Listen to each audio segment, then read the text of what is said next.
మీరు ఈ ఒక్క మిస్టేక్ చేస్తున్నారంటే మీ లైఫ్లో రిచ్ అవ్వడం చాలా కష్టం. కొంచెం హార్ష్గా అనిపించినా ఇది రియాలిటీ. చాలామంది అనుకుంటారు నా శాలరీ పెరిగితే నా లైఫ్ సెట్ అయిపోతుందని. కానీ రియాలిటీ ఏంటంటే ఇన్కమ్ పెరిగిన ప్రతిసారి లైఫ్ బెటర్ అవడం జరగట్లేదు. ఇన్స్టెడ్ ఎక్స్పెన్సెస్ మాత్రం సైలెంట్గా పెరిగిపోతున్నాయి. Better life style, better spending, better comfort. కానీ ఎండ్ రిజల్ట్స్ ఏంటంటే మంత్ ఎండ్లో ఆల్మోస్ట్ సేమ్ సిచ్యువేషన్. ఇది ఒక ఇన్విజిబుల్ లూప్. చాలామంది రియలైజ్ కూడా చేయలేరు. ఇక్కడ మెయిన్ ప్రాబ్లం ఏంటంటే ఇన్కమ్ కాదు, మనీని ఎలా హ్యాండిల్ చేస్తున్నారో అది.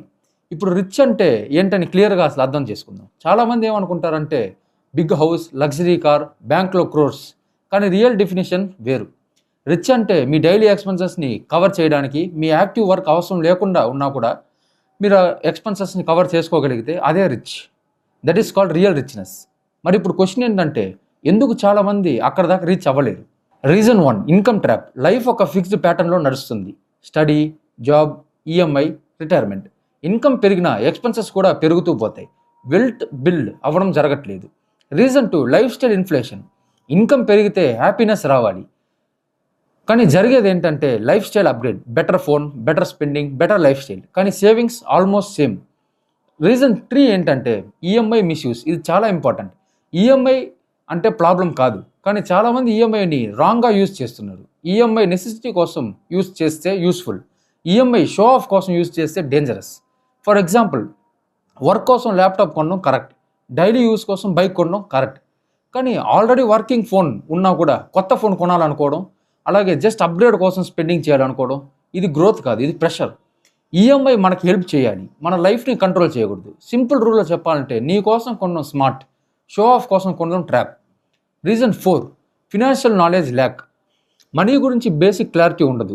సేవింగ్ అంటే ఏంటో, ఇన్వెస్ట్మెంట్ అంటే ఏంటో డిఫరెన్స్ అర్థం కాకపోతే డెసిషన్ రాంగ్గా ఉంటుంది. Reason 5, comfort zone. సేఫ్టీ కోసం డెసిషన్ తీసుకుంటున్నారు, కానీ గ్రోత్ అక్కడే స్టాప్ అయిపోతుంది. Reason 6, no patience. ఈ ఫాస్ట్గా గ్రో అవ్వాలి అనే రీజన్లో పడి రాంగ్ డెసిషన్స్ తీసుకోవడం, లాసెస్లో పడతారు. Reason 7, social comparison. వేరే ఒక లైఫ్ చూసి నా లైఫ్ కూడా అలాగే ఉండాలనుకోవడం. మీ comparison biggest enemy.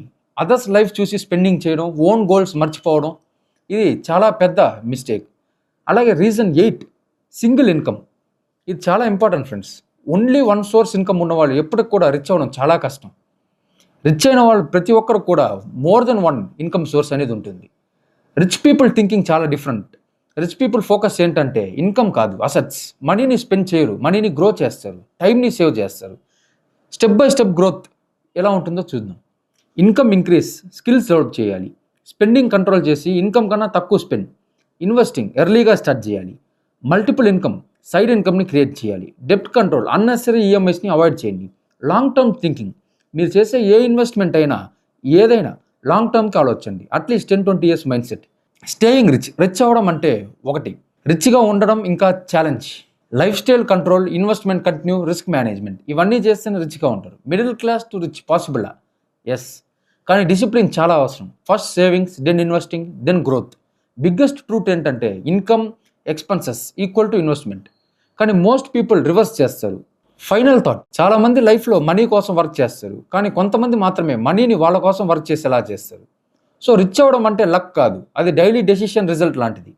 And right decision తీసుకుంటే స్లోగా అయినా లైఫ్లో కంప్లీట్ చేంజ్ అనేది ఉంటుంది.